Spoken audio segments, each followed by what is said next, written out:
It looks like former third round pick Brian Robinson Jr. could be headed out of the Washington Commanders following the most recent move that the team made on Monday night. Let's talk about it.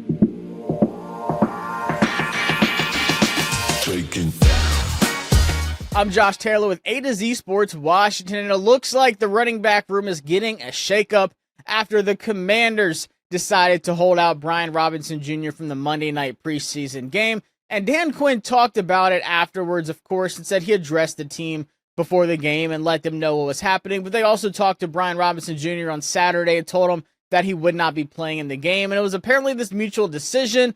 So all signs are pointing that the Commanders are going to be trading Robinson, or worst case scenario, releasing him, which you don't want to see. You want to see the team get some kind of draft capital, especially for a former third round pick. So who could Washington even be getting calls from regarding the running back? The first team I'm taking a look at is the Houston Texans. This is probably the team that makes the most sense to me because Joe Mixon already has his injury history, but he's dealing with this foot ankle injury right now that no one really knows too much about, and reports are saying that he might even start the season on the non-football injury list, and there's just a big unknown of what's going on with Mixon, and it could be a tricky rehab, but we don't have any clear answers. And then behind him, they have Nick Chubb, who they added in the offseason. What does Chubb look like at this point of his career following the knee injuries?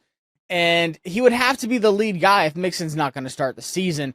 Do they feel good about Chubb leading the way with C.J. Stroud and new revamped offensive line with a team that can't afford to fall back on offense like they did last season? And then I'm looking in the NFC East, the Dallas Cowboys. I hate to say it.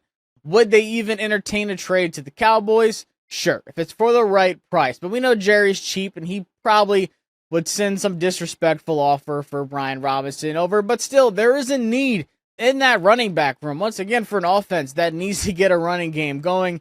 How good do they feel about Javonte Williams, who came over from the Broncos, and rookie Jayden Blue, who I really like? But that just doesn't seem like a lot of guarantees. There's not a lot of promise in that running back room. And once again, Dak Prescott, a lot of pressures on him. The offensive line, how are they going to look?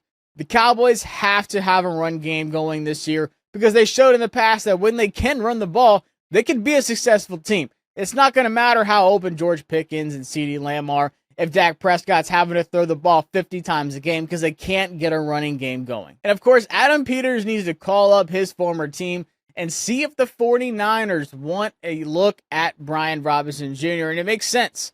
You have Christian McCaffrey, who dealt with some injuries last year, and once again, you're not really sure what that wear and tear is going to look like on him this year, but they're already dealing with like 3 running back injuries right now, so they have no real valuable depth in that offense right now.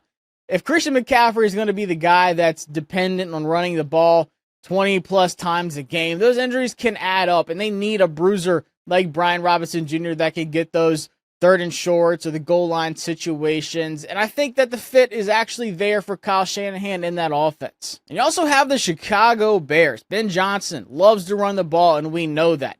What does it look like behind Swift? I think Kyle Monangai is going to be a great rookie, but once again, still unproven. And B-Rob could fit in like a glove on that offense, and he has Eric Bieniemy, who he was very successful with here in Washington when he was the offensive coordinator.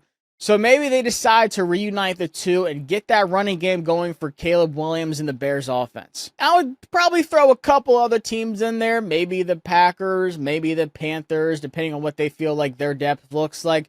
There's a couple little hidden teams in there, maybe even the Bengals, who they played on Monday night. But still, what could a compensation even look like for B-Rob? I go back to the trade where the 49ers sent Jordan Mason to the Minnesota Vikings back in March.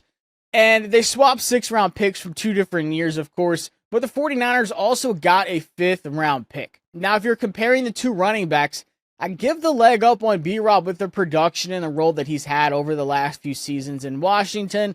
But, of course, teams are going to look at those 3 separate leg injuries that B-Rob had last season and really use that to their advantage. But I still think a 5th-round pick is very reasonable. Maybe a 5th-round pick and swap 7th or a late round pick in addition to it, who knows, to kind of drive that draft capital one way. But I still think a 5th round pick is very reasonable for B-Rob. So those are the possible trade suitors that I'm looking at for Brian Robinson Jr., as this trade looks like it could happen any day now, with a new running back room emerging with Bill Krosky Merritt and possibly Chris Rodriguez.